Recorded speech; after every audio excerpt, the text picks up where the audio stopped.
Shalom, salam sejahtera di dalam nama Tuhan Yesus Kristus. Kembali bersama saya, Pendeta Binsar Sianipar dari Gereja Alkitab Allah Esa. Bapak Ibu yang saya kasihi, di dalam nama Tuhan Yesus Kristus, banyak hal yang tidak dimengerti oleh para penganut yang bukan Kristen, tetapi ngotot bahwa mereka adalah orang Kristen dan mereka merasa punya hak mewakili orang Kristen dalam dialog maupun perdebatan, baik yang dilakukan secara resmi maupun tidak resmi.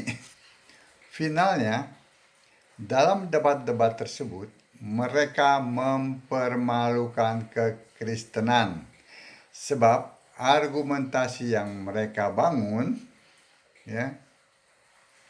dengan ayat-ayat yang tidak memperhatikan konteks waktu yang terdapat dalam Alkitab, melainkan melebar kemana-mana dan penuh dengan tafsir.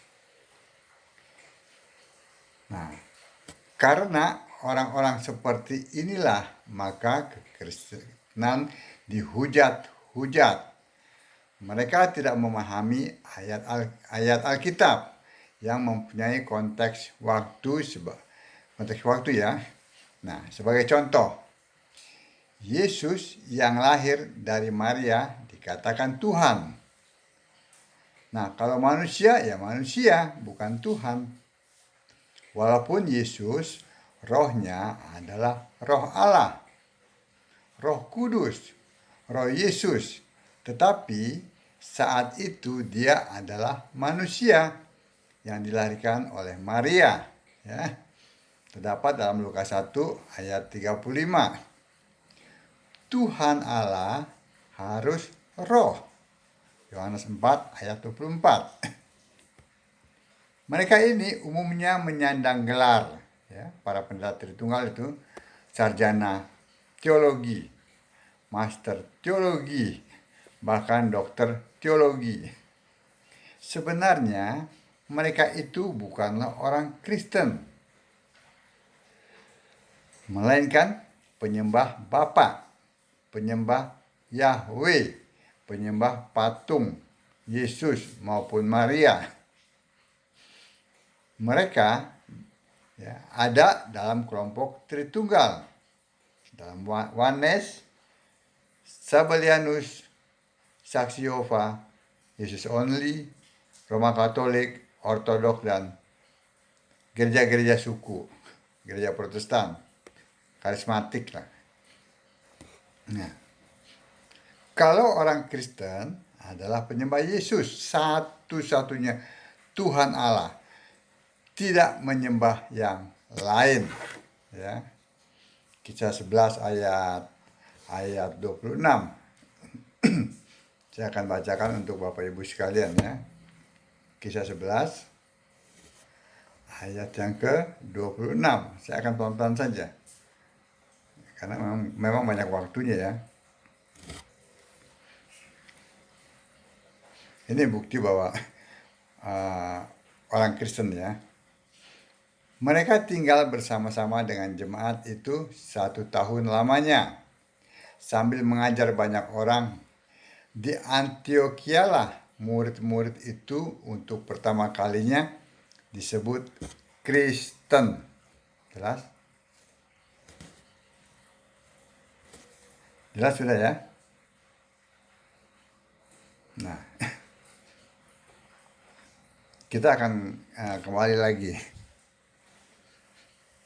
Dibuktikan, ya, dalam Lukas 24 ayat 45.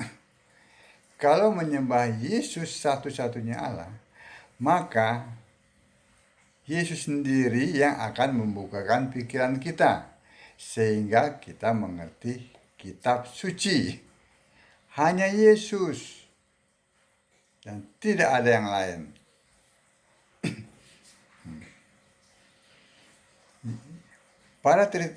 pendeta Tritunggal ini tidak mengerti, ya. Yang mereka tidak mengerti adalah sebutan Bapa yang ada di Alkitab. Ya. Sebutan Bapa ada dua, ya. Menurut Paulus dan menurut para murid langsung, ya. Nah, sekarang kita perhatikan dulu dari Paulus, ya. Paulus mengacu, ya, kalau dia berbicara Bapa itu mengacu kepada Bapa kekal yang terdapat dalam Yesaya 9 ayat 5. Saulus, ya, bertobat ketika dalam perjalanan ke Damaskus, ya, hendak menangkap semua orang yang percaya kepada Yesus, ya. Terdapat dalam Kisah 9, ya, ayat 1 sampai 18. Siapa Paulus? Saulus adalah orang Yahudi asli, ahli Farisi, murid dari ahli Taurat ternama yang bernama Gamaliel.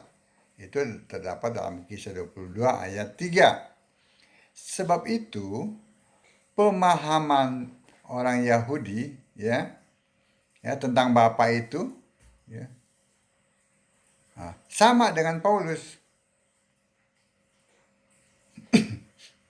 bahwa mereka menganggap Allah itu adalah Bapa mereka. Jangan dibalik, ya.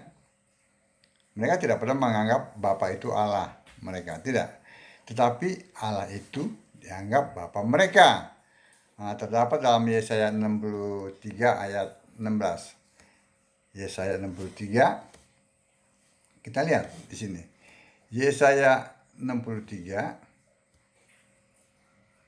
ayat 16. Bukankah engkau Bapa kami? Kan? Sungguh Abraham tidak tahu apa-apa tentang kami, dan Israel tidak mengenal kami. Ya Tuhan, engkau sendiri Bapa kami. Tuh. Namamu ialah penebus kami sejak dahulu kala.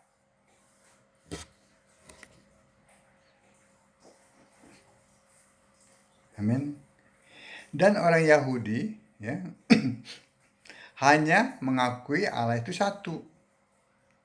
Walaupun mereka tidak mengakui Yesus itu adalah Tuhan Allah.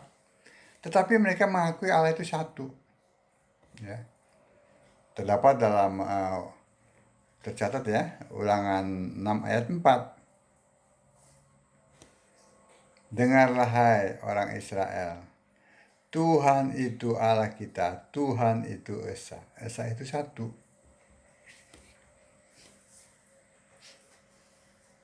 Jadi sekali lagi, perbedaan pemahaman Paulus dengan agama Yahudi adalah Paulus memahami bahwa Bapa kekal dalam Yesaya 9 ayat 5 adalah Yesus Kristus.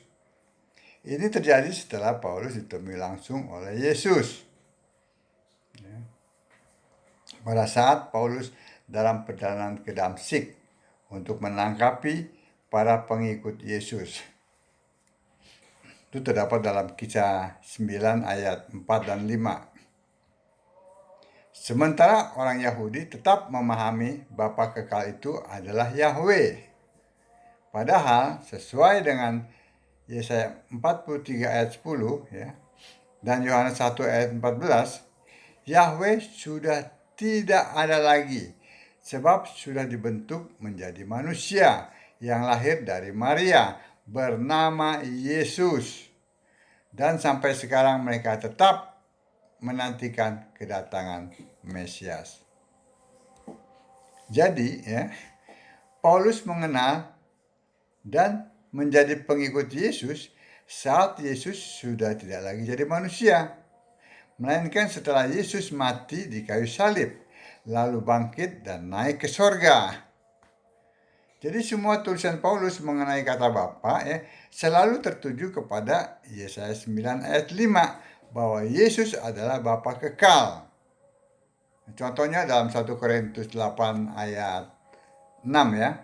1 Korintus 8 ayat 6. Nah,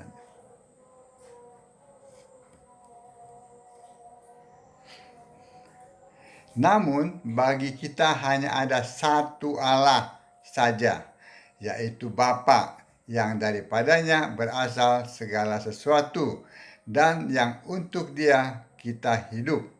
Dan satu Tuhan saja, yaitu Yesus Kristus, yang olehnya segala sesuatu telah dijadikan dan yang karena Dia kita hidup. Nah, tadi kan Ulangan 6 ayat 4 mengatakan Tuhan itu Allah kita. Nah, ini Tuhan Yesus, ya, yang alna keduanya ini, ya. Tuhan Yesus itu adalah Allah. Nah, ini pemahaman Paulus tentang Bapa yang kekal. Nah, itu ya. Jadi semua tulisan Paulus mengenai Bapa itu pasti tertuju kepada didasari pada Yesaya 9 ayat 5. Itu semua tertuju kepada Yesus, ya. Nah, beda dengan 12 murid. Murid langsung Yesus, ya, pada saat Yesus jadi manusia. Ya, tambah dengan 70 murid yang lainnya, ya. Sebelum mereka menjadi murid Yesus, mereka ada yang menjadi muridnya Yohanes Pembaptis. Ada juga yang menjadi contohnya Andreas, ya. Ada juga yang menjadi muridnya daripada orang-orang ahli-ahli Taurat, ya. Banyak seperti itu, ya. Jadi pemahaman mereka yang pertama sama seperti pemahaman Paulus, bahwa Bapa itu, ya, tertuju kepada Yesaya 9 ayat 5. Itu yang pertama, ya. Nah, yang kedua, mereka pun mendapatkan pengajaran dari Yesus mengenai Bapa kiasan dari Yesus Roh. Ya, pada saat Yesus jadi manusia, ya. Kan sorga kan tidak pernah kosong. Ya. Roh yang ada pada Yesus kan adalah roh Allah. Nah, di sorga pun ada roh Allah. Bukan karena Yesus menjadi manusia lalu di surga tidak ada lagi Allah. Tidak begitu. Bukankah Allah Maha Hadir? Nah, ini dicatat dalam Yohanes 16 ayat 25. Yohanes 16 ayat 25 ini tidak pernah dimengerti oleh para pendeta Tritunggal. Sama sekali setelah hampir 2000 tahun ini tidak pernah dimengerti bahwa ini adalah Bapa kiasan, ya, sebutan Bapa itu kiasan dari Yesus Roh, ya. Waktu firman yang adalah Allah, ya, Yohanes 1 ayat 1 menjadi manusia lewat kelahirannya melalui Maria, ya, Yohanes 1 ayat 14, anak yang lahir kan anak manusia, ya. Anak manusia inilah yang bernama Yesus itu bergelar anak Allah. Bukan firman itu adalah anak Allah, bukan. Tetapi manusia inilah yang bergelar anak Allah, ya. Yesus anak Allah adalah manusia, bukan Allah. Sebab Allah itu harus roh, Yohanes 4 ayat 24. Sedangkan Yesus saat dilahirkan ada fisik, ada roh, ada nyawa, ada tubuh, ya, terdapat dalam Lukas 1 ayat 35. Nah, yang membedakan Yesus dengan manusia-manusia lainnya, dengan kita, ya, ialah bahwa kalau roh kita, ya, roh ini kita, roh manusia ini roh yang diciptakan, yang terdapat dalam Kejadian 1 ayat 27, ya. Dan manusia seperti kita ini adalah biangnya dosa, sebab mewarisi dosa, warisan dari Adam, ya, terdapat dalam Roma 5 ayat 15 dan 17. Saya bacakan. Roma 15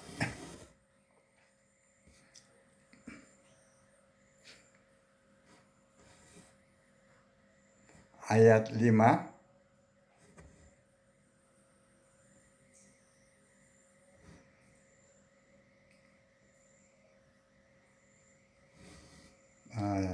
Sebentar.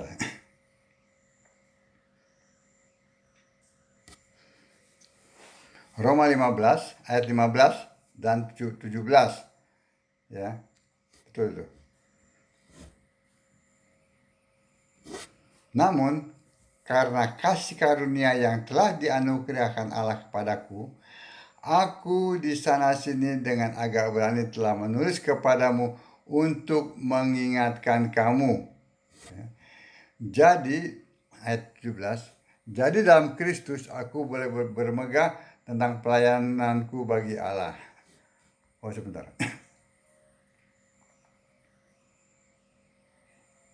1 Korintus 15 ayat 21 dulu coba. 1 Korintus 15 ayat 21. 1 Korintus 15 ayat 21. Ini cocok ini. Sebab sama seperti maut datang karena satu orang manusia, demikian juga kebangkitan orang mati datang karena satu orang manusia. Ya. Roma 3 ayat 23. Karena semua orang telah berbuat dosa dan telah kehilangan kemuliaan Allah. Nah, Yesus yang manusia itu rohnya adalah Roh Kudus, Roh Allah, Roh Pencipta. Dalam diri Yesus tidak ada dosa. Ya.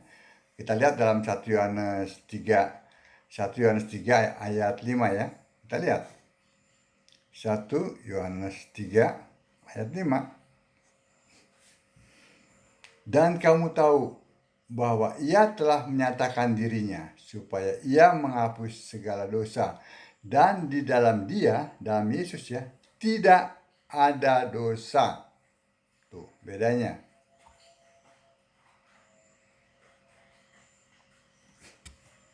Dan Yesus tidak juga berbuat dosa. Dalam Ibrani 4 ayat 15. Ibrani 4.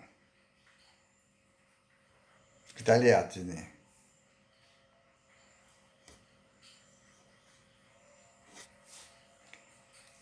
Sebab imam besar yang kita punya bukanlah imam besar yang tidak dapat turut merasakan kelemahan kita. Sebaliknya, sama dengan kita. Ia telah dicobai, hanya tidak berbuat dosa. Dia tidak berbuat dosa. Misinya, ya, menuruti kehendak Allah untuk mati di kayu salib sebagai korban tebusan manusia berdosa. Menggenapi Kejadian 3 ayat 15. Ya, bahwa keturunanmu akan meremukan. Sebentar. Saya bacakan supaya tidak salah ya. Kejadian 3 ayat 15. Kita lihat di sini.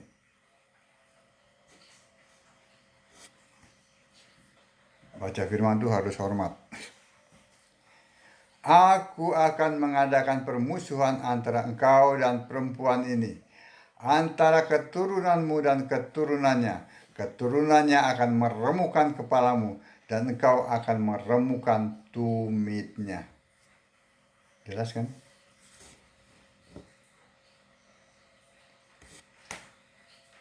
Nah, Roh Yesus adalah Roh Allah. Adalah roh yang sama yang ada di surga. Sebab Allah maha hadir ya, terdapat dalam Yeremia 23 ayat 24. Pada saat roh Allah ada dalam diri manusia Yesus, pada saat yang sama roh Allah yang adalah Allah juga ada di surga. Karena dia maha hadir. Allah tidak pernah meninggalkan surga. Roh Allah ya, yang di surga inilah yang dikiaskan dengan sebutan Bapa oleh Yesus. Dan hanya berlaku 3,5 tahun. Ya. Karena kan Yesus memulai pelayanannya kan sekitar umur 30 ya, 29-30 lah ya.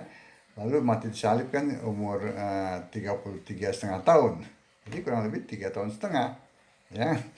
Berlaku sebutan Bapa itu yang adalah kiasan dari Yesus Roh ya. Setelah Yesus mati ya, lalu dalam Roh Yesus menginjil ke dunia orang mati ya. Orang mati selama 3 hari ya. Orang mati yang kena air bah ya waktu zaman Nuh. Setelah itu Yesus bangkit dan selama 40 hari menampakkan dirinya untuk membuktikan dia hidup. Lalu dengan disaksikan banyak orang, Yesus naik ke sorga. Pada saat Yesus naik ke sorga, inilah panggilan Bapa yang mengkiaskan dirinya yang adalah roh di sorga itu selesai. Yohanes 16 ayat 26 ya. Saya bacakan lagi Yohanes itu ya, 16 ayat 26.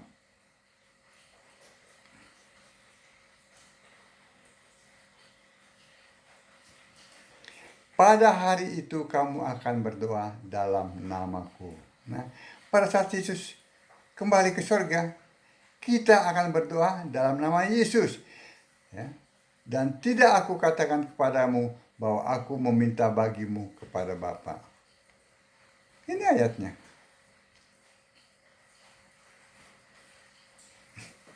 Amin. Nah, sebab Yesus sudah kembali menjadi roh dan tidak lagi berupa fisik. Nah, Yesus kembali menjadi Allah. Sebab awalnya kan Yohanes 1 ayat 1 dia adalah firman. Firman adalah Allah, ya. Lalu Yohanes 1 ayat 14 firman itu menjadi manusia. Ya, firman yang adalah Allah itu menjadi manusia. Lalu setelah mati dia kembali lagi bangkit lalu naik ke surga. Ya dia kembali menjadi Allah. Bukan lalu dia kembali menjadi anak Allah, lalu saat ini dia masih berdoa kepada Bapa gitu. Tidak. Dia itulah Allah. Nah, sebutan Bapa yang mengkiaskan dirinya diperlukan agar manusia menyembah hanya kepada Allah. Tidak boleh manusia menyembah manusia. Yesus saat itu adalah manusia dan bukan Tuhan, juga bukan Allah. Walaupun roh Yesus adalah roh kudus, roh Allah. Nah, setelah Yesus naik ke surga, inilah dia full roh dan manusia harus menyembahnya. Sebab itu kiasan tentang dirinya selama ini, yang selama 3,5 tahun itu selesai. Ya, seperti yang kita baca tadi dalam Yohanes 16 ayat 26. Pada hari itu kamu akan berdoa dalam namaku. Dan tidak aku katakan kepadamu bahwa aku meminta bagimu kepada Bapa. Hari ini, hari itu maksudnya, adalah hari di mana Yesus naik ke surga setelah bangkit dari kematian. Jadi ada dua pemahaman yang diterima oleh murid-murid langsung Yesus. Seperti Yohanes, ya, juga Matius, Petrus, mereka mendapat dua. Kalau Paulus hanya satu pemahamannya, didasari pada Yesaya 9 ayat 5, Bapa kekal. Tetapi itu juga tertuju kepada Yesus. Nah, Paulus tidak mengenal akan Bapa yang kekal yang diajarkan Yesus kepada murid-muridnya langsung. Tetapi murid-murid yang lain mengenal Bapa yang kekal, Bapa kiasan itu. Jadi kalau mau selamat cukup percaya Yesus manusia saat itu ya.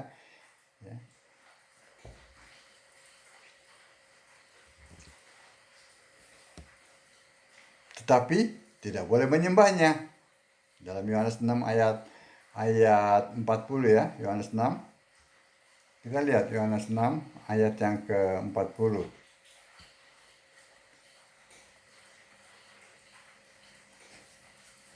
Sebab inilah kehendak Bapa-Ku, yaitu supaya setiap orang yang melihat dan yang percaya kepadanya beroleh hidup yang kekal, dan supaya aku membangkitkannya pada akhir zaman. Itu setiap orang yang melihat, ya, dan percaya, ya, kepada Yesus, ya, bukan melihat. Kalau kita kan tidak melihat. Nah, saat itu mereka selamat.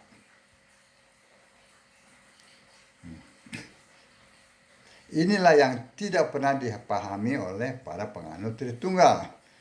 Sebab itu kalau mereka menemukan kata Bapa dalam surat-surat Yohanes, ya, antara lain, ya, atau Petrus, mereka akan mengatakan, oh itu Bapa, itu pribadi Bapa, gitu. Padahal tidak. Itu mencakup dua pengertian. Bisa menjadi Bapa yang didasari Yesaya 9 ayat 5, bisa juga kepada Bapa kiasan dari Yesus Roh pada saat Yesus jadi manusia dalam Yohanes 16 ayat 25, ya. Jadi hal-hal seperti inilah yang tidak pernah dipahami oleh para penganut Tritunggal, karena mereka tidak pernah pikirannya terbuka tentang kitab suci. Kalau menyembah Yesus, pasti dibukakan pikirannya. Yang seperti yang terdapat dalam Lukas 24 ayat 45. Kalau tidak menyembah Yesus, siapa yang bisa membukakan pikiran mereka itu? Amin. Jadi kalau Bapak Ibu menemukan kata Bapa dalam surat-surat Paulus, itu pasti didasari oleh Yesaya 9 ayat 5, yaitu Bapa kekal, yaitu Yesus Kristus, ya. Dibuktikan dalam 1 Korintus 8 ayat 6. Tetapi kalau Bapak Ibu menemukan kata Bapa dalam surat-surat Yohanes atau Petrus, ya, itu bisa ada dua kemungkinan. Satu, didasari kepada Bapa yang kekal, Yesaya 9 ayat 5. Juga bisa kemungkinan, ya, tergantung konteksnya, bisa juga Bapa kiasan dari Yesus Roh pada saat Yesus jadi manusia. Kiranya apa yang saya sampaikan ini dapat menambah pemahaman Bapak Ibu tentang Bapa kiasan dari Yesus Roh itu, sehingga dalam membaca Alkitab tidak rancu. Minta pertolongan Roh Kudus. Roh Kudus adalah Yesus itu sendiri.